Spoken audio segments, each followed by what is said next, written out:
नमस्कार, मी आहे तन्वी आणि तन्वीज बेक्समध्ये सर्वांचं खूप खूप स्वागत आहे। तो पेपर प्रिंट बघून तुम्ही ओळखलंच असेल की आज कोणता केक बनवणार आहे मी। ते आज बनवणार आहे जंगल थीम केक आहे आणि डच चॉकलेट फ्लेवरचा केक होता। हा केक होता 1.5 kgचा केक होता। सोबत 6 कपकेक्स होते आणि त्यांनाही जंगल थीमचं डेकोरेशन होतं। आणि केकला आता आपण काय पहिलं करून घेऊया क्रम्बल कोट।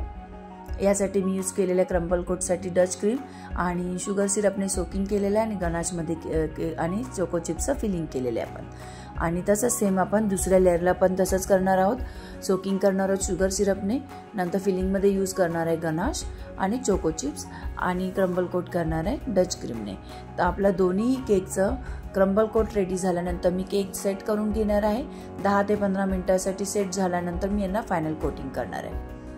तर फायनल कोटिंगसाठी क्रीम यूज करणार आहे मी व्हाईट क्रीममध्ये लेमन येलो कलर आणि थोडासा लाईट ग्रीन कलरची शेड करून आपण अशी शेड तयार करून घेतली आणि त्याने फायनल कोटिंग करणार आहे। आणि ह्या केकला बाहेरून नंतर नोझल वर्क आहे आणि पेपर टॉपर्स जे मी तुम्हाला दाखवले ते कटिंग करून लावणार आहे। तर म्हणून मी याचं प्लेनच फिनिशिंग करणार आहे, कारण बाहेर आपल्याला टॉपर लावायचे आहेत आणि आपल्याला नोझल वर्क आहे।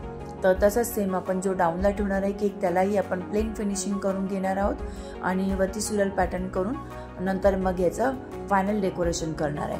तर दोन्ही केक म्हणजे फायनल कोटिंग झाल्यानंतर मी यांना सेट करून घेणार आहे जेव्हा फायनल डेकोरेशन करायचं आहे, कारण फायनल डेकोरेशन करताना मला केक उचलून याच्यावरती ठेवायचा आहे।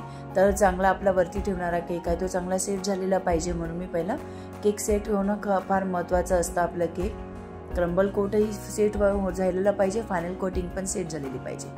तर आता दोन्ही केक माझे सेट करून घेतलेले आहेत। मी आता यांचं करणार आहे फायनल डेकोरेशन।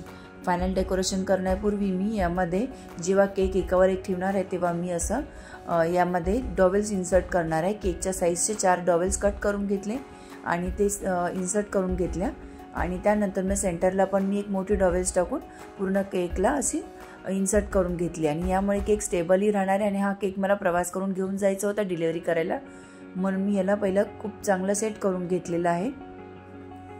आणि मी आता ह्याला फायनल डेकोरेशनसाठी यूज करते मी याला पहिल्या जे पेपर टॉपर्स कट करून घेतलेले ते लावून घेतले आणि हा नोझल याने आपण नेम लिहितो त्याच्यासाठी यूज करतात। तर मी याने असं वेल तयार करून घेतली आणि ते असं ग्रास नोझल पण मी तयार करून घेतले। थोडीशी डार्क शेड तयार करून घेतलेली ग्रीनची, त्यांनी थोडी ग्रास केली अशी मध्ये मध्ये, जास्त ग्रासचा यूज केला नाही कारण मग ग्रीनचा लुक जास्त येणार।